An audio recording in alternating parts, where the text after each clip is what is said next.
वनवास के समय की बात है। श्री राम, माता सीता और लक्ष्मण गहन अरण्य में विचरण कर रहे थे। दोपहर का समय था, सूर्य अपने प्रचंड रूप में था और चारों ओर नीरवता फैली हुई थी।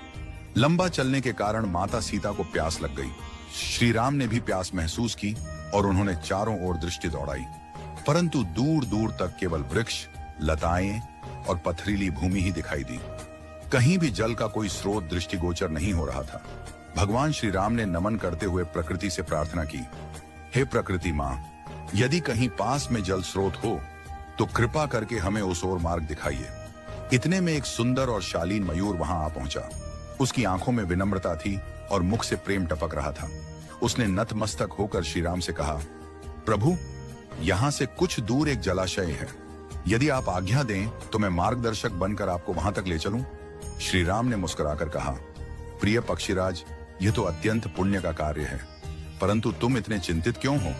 मयूर ने धीरे से उत्तर दिया, प्रभु, मैं उड़ता हुआ जाऊंगा और आप पृथ्वी पर चलेंगे।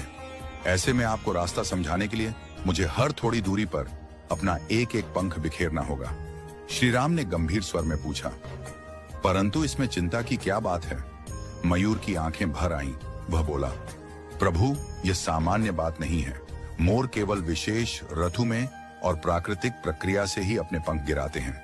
यदि मैं अपनी इच्छा से उन्हें त्यागता हूं तो यह मेरी जीवन शक्ति को क्षीण कर देगा। अंततः मेरी मृत्यु निश्चित होगी। यह सुनकर श्री राम की आंखें नम हो गईं।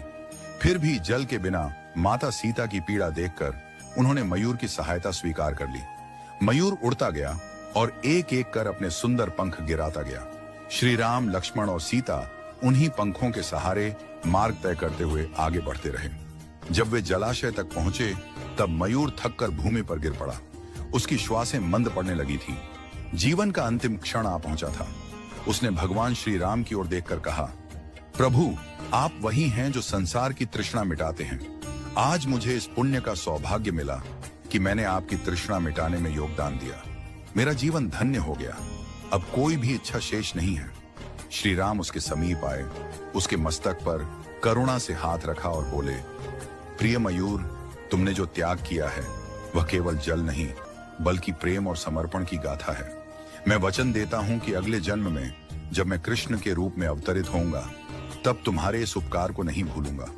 मैं तुम्हारे पंख को अपने सिर पर धारण करूंगा ताकि यह संसार सदा तुम्हारे त्याग को याद रखे। कहते हैं कि जब भगवान विष्णु ने द्वापर युग में श्री कृष्ण रूप में अवतार लिया तब उन्होंने मस्तक पर सदैव मोरपंख धारण किया।